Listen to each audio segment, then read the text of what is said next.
All right, somebody asked me about this story, and at first my instinct was just not engage because why not? Why add to the noise when it already felt overwhelming? Because it didn't seem content worthy. But as the headlines multiplied and the conversation grew louder online, I realized that there might be some value in using this moment differently, not to speculate or to assume or to judge, but to observe what is happening and how. Because now that BTS is back, we are so back in every sense. Like the excitement is real, the energy is positive, but the negativity have also returned. And that duality is exactly why this case feels worth unpacking carefully because I'm pretty sure this is not going to be, first and last, unfortunately.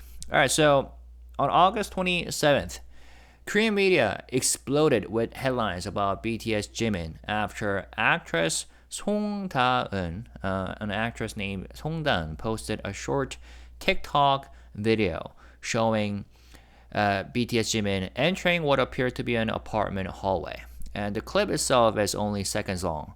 Jimin steps out of the elevator, startled, and greets her casually, but its release has triggered a flood of speculation and headlines. So, Song Da-eun is not unfamiliar to the spotlight.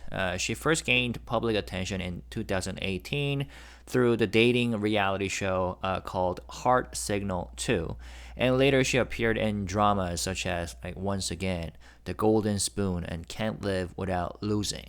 Yet her acting career has often been overshadowed by rumors and controversy. And beyond Jimin, she has been linked to other celebrities and even faced false Burning Sun speculation, which she denied.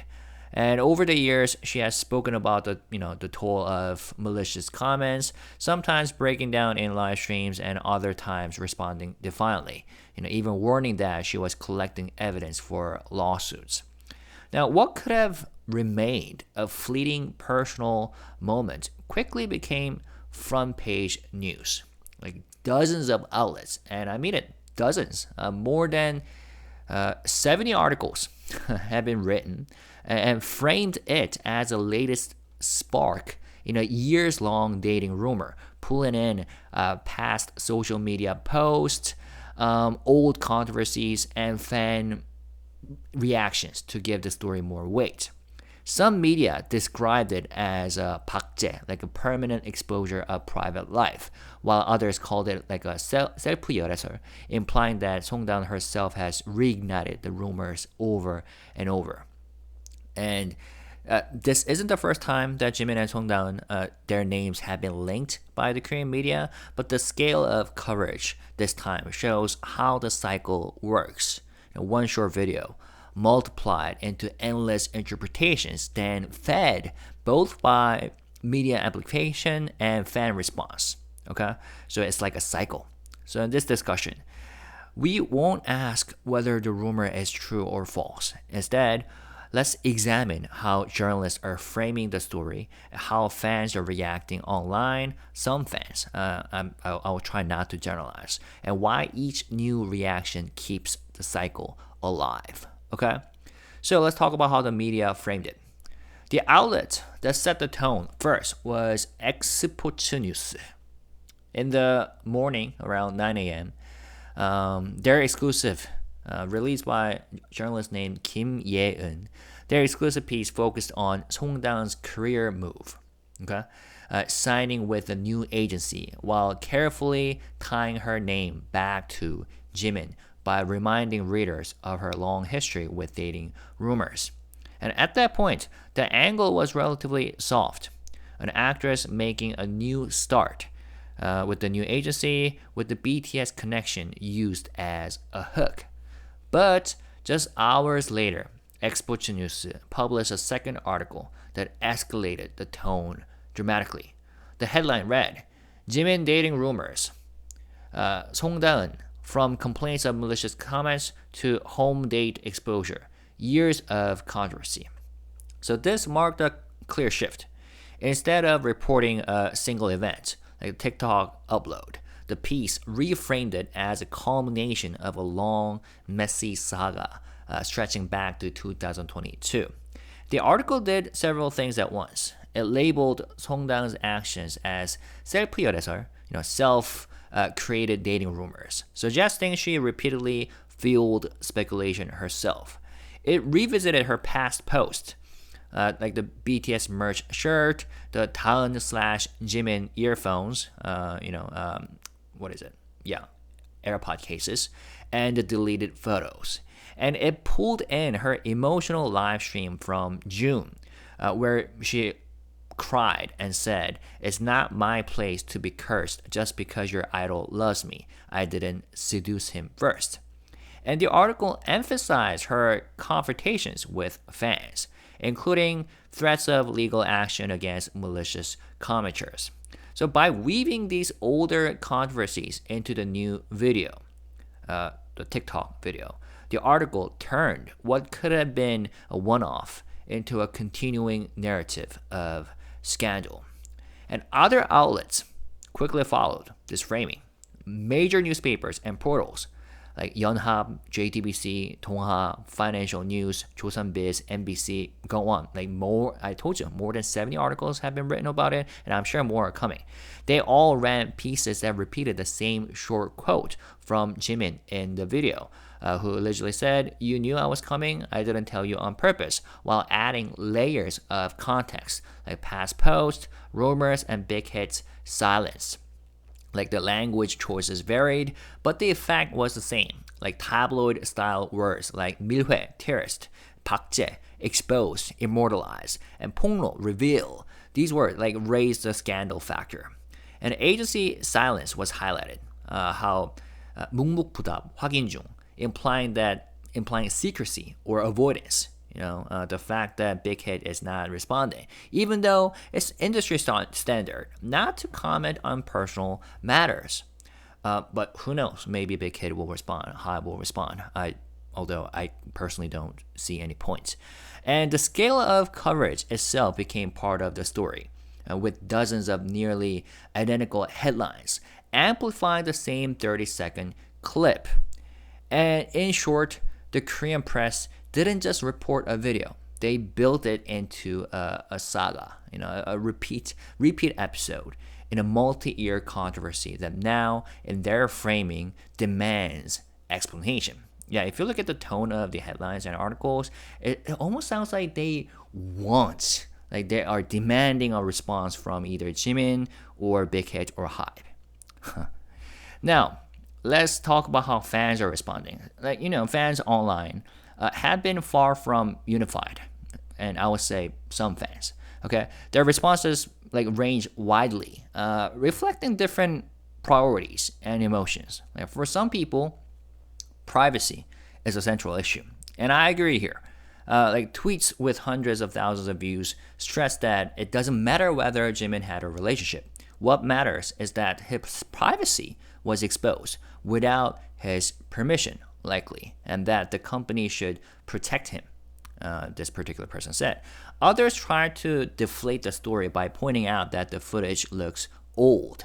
They argued that if the material is years old, it says little about Jimin's present life and might be motivated by revenge or attention seeking. There is also a harsher stream of reaction aimed directly at Song Da-eun. Some fans described her as manipulative or attention-seeking, accusing her of keeping the rumor alive deliberately. And a lighter group of fans mocked the situation, downplaying the seriousness of the video. That's it. It's just him startled in the hallway, and that's the video that has people crying. And this reflects the resilient part of the fandom, one that sees such clips as harmless, incapable of shaking their trust. And finally, a notable number of fans have called for stronger action, like for HYBE or Big Hit, to draw a line through legal measures and end the cycle once and for all. Now, taken together, these responses show the diversity of the army's global community: protective, dismissive, angry, some amused, some frustrated, all at once. And as I have repeatedly said over the past months, I believe that in general, Army is a very caring, positive, and reflective group.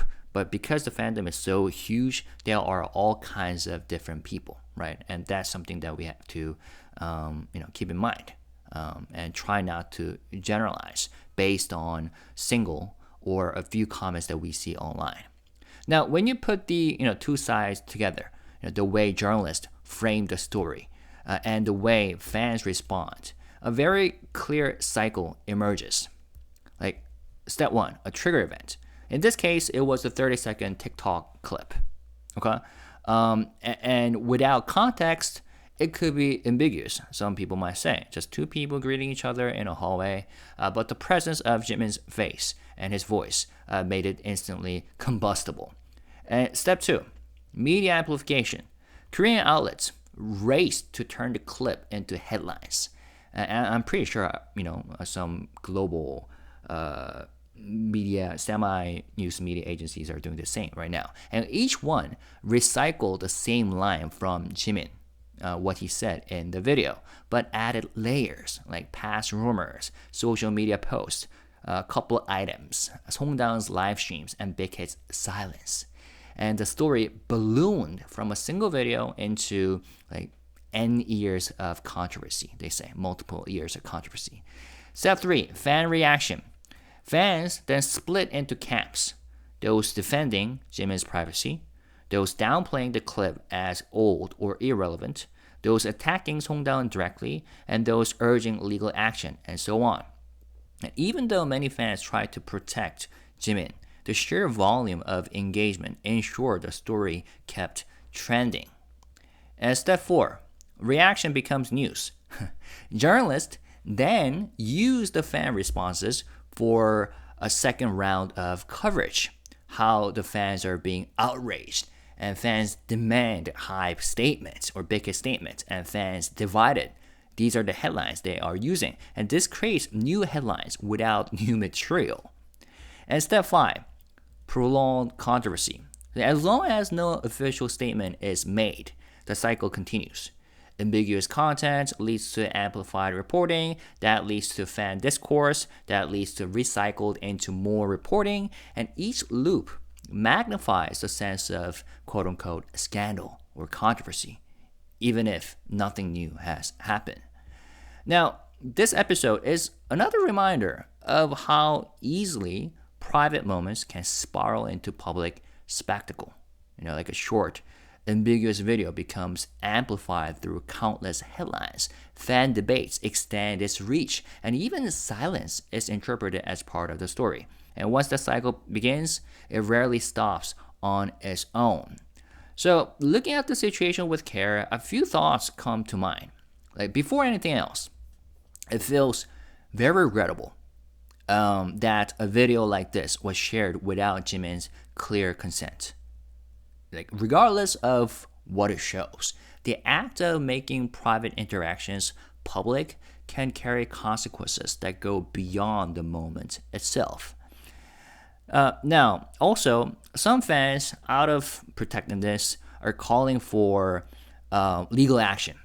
Like their concerns are understandable, I think.